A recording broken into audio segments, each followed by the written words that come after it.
पता है समय की सबसे बेहतरीन खूबी क्या है? ये कभी भी स्थिर नहीं होता है। हो सकता है कि अभी परिस्थितियां तुम्हारे विपरीत हों, पर इसका ये मतलब बिल्कुल भी नहीं है कि परिस्थितियां तुम्हारे विपरीत ही रहने वाली हैं। समय बदलता है और मैं दावे के साथ कह सकता हूं कि अगर आज आपने इस वीडियो को पूरा देख लिया तो आपको यकीन हो जाएगा कि समय वाकई में बदलता है। जब सिचुएशन हमारे अकॉर्डिंग नहीं होती है तो लगता है कि हमारा बुरा समय चल रहा है, पर यह सिर्फ एक माइंडसेट है। आपको यह समझना है कि एक इंसान किसी भी सिचुएशन से निकल सकता है अगर उसको यह पता है कि वो उस सिचुएशन में क्यों है। अब यहां पर मुझे जर्मन फिलोसोफर फ्रेडरिक नीत्शे का एक कोट याद आ रहा है, a person who has a why to live can bear almost any how. अरे अगर आपके पास जिंदगी का व्हाई मौजूद है तो आप किसी भी सिचुएशन में सरवाइव कर लोगे। अभी इस पेंडेमिक में भी अगर सरवाइव करना है तो व्हाई मौजूद होना चाहिए, क्योंकि इंसान कोरोना से बाद में मरेगा, पहले वो अपनी कमजोर इच्छा शक्ति के कारण मरेगा। अगर आपने अपने मन में ही हार मान ली है तो कोई भी आपको जिंदगी की रेस में जिता नहीं सकता है। यहां पर मैं एक सबसे गहरे सर्वाइवल की स्टोरी सुनाना चाहूंगा, जो कि एक रियल लाइफ स्टोरी है एक ऐसे इंसान की जो 438 दिन पैसिफिक ओशियन यानी प्रशांत महासागर के अंदर अकेले रहा। Can you imagine? आपकी सोच से परे है ये बात कि एक अकेला इंसान 438 दिन दुनिया के सबसे बड़े महासागर में अकेले रहा। सुनने में शायद अजीब लग रहा है, पर यह सच है।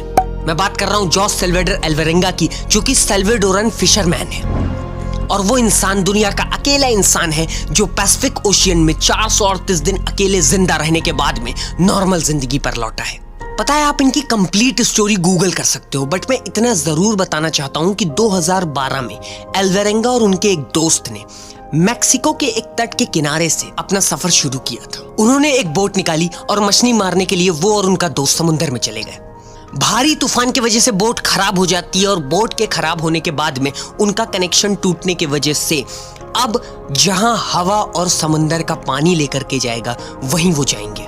उनका बोट पर कोई कंट्रोल नहीं था। ऐसा करके 1 दिन गुजरा, 2 दिन गुजरा, 3 दिन गुजरा, 4 दिन गुजरा, 5 दिन गुजरा, 6 दिन गुजरा, 7 दिन गुजरा, 1 हफ्ता गुजरा, 1 हफ्ता गुजरा, 2 हफ्ता गुजरा, 3 हफ्ता गुजरा, 4 हफ्ता गुजरा, 1 महीना गुजरा।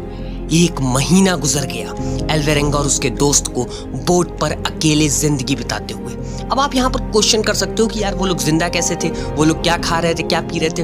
तो अगर मैं यहाँ पर आपको बताऊं, उन्होंने अपने इंटरव्यू में बताया कि वो वहाँ पर नॉर्मल समंदर का पानी पी नहीं सकते थे, इसलिए वो बारिश का पानी इकट्ठा करके पीते थे, या फिर वो लोग मछलियों और कछुओं को मारकर उनका खून पीते थे, इतना सरवाइव करने के लिए।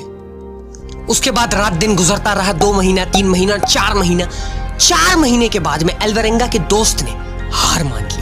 उसके दोस्त ने खाना पीना बंद कर दिया। अब यहाँ पर ये स्टोरी सबसे इंटरेस्टिंग हो जाती है। यहीं पर आपको ध्यान देना है कि 2 दोस्त हैं, पर उसमें से एक इंसान ने अपनी मेंटली हार मान ली। अब उसने ये यकीन कर लिया कि हम घर कभी नहीं लौट पाएंगे, अब हमारी मौत इसी महासागर में निश्चित है। उसने ये बात अल्वारेंगा से भी कही और उसने खाना पीना बंद कर दिया, और धीरे धीरे करके 3 दिन बाद उसके उस दोस्त की वही बोट पर डेथ हो गई।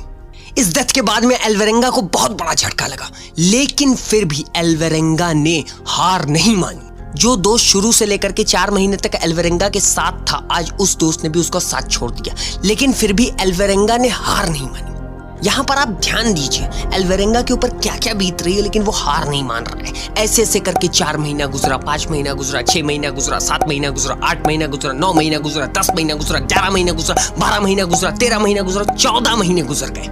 14 महीने जिंदगी की खोज पे अल्वारेंगा अपनी बोट पर ही बैठा रहा, और 14 महीने के बाद में उसको इबोन एटॉल नाम का एक आइलैंड दिखाई देता है, और वहां पर वो जाता है, और 14 महीने के बाद में 438 दिनों के बाद में वो दोबारा जमीन पर पैर रखता है और किसी इंसान से दोबारा मिलता है, और उसके बाद में उसको उसके देश लाया गया। उसने बाद में इंटरव्यू में बताया ये सारी चीजें, और जब ये सारी चीजें बताई गई तब ये पता चला। अब ये स्टोरी मैंने आपको इसलिए सुनाई, यहां से हमें सबसे बड़ी सीख ये मिलती है कि इंसान के पास अगर वाई है, उसका वाई क्या था?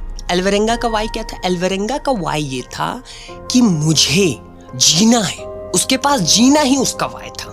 अल्वारेंगा का वाई जीना था। इसलिए मैं फिर से फ्रेडरिक नीचा का वो कोट याद दिलाना चाहता हूं कि a person who has a why to live can bear almost any how.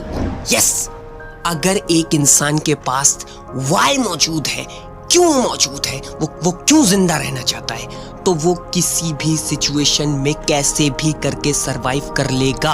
और ये हम लोगों को पता चलता है अल्वारेंगा की स्टोरी से, जो 438 दिन पैसिफिक ओशियन में अकेले जिंदा रहा। क्यों? क्योंकि उसके पास वाई था कि मुझे क्यों जीना है। यस यार, कभी भी जिंदगी में हार मत मानना। अरे आपके सामने तो अल्वारेंगा वाली सिचुएशन नहीं है ना, आपके सामने तो आपकी फैमिली आपके साथ में है। आपको तो सिर्फ एक एग्जाम क्लियर करना है, आपको तो सिर्फ अपने एक बिजनेस को बिल्ड करना है, आपको तो सिर्फ अपने एक पैशन को मोनेटाइज करना है। तो फिर क्यों हार मान लेते हो?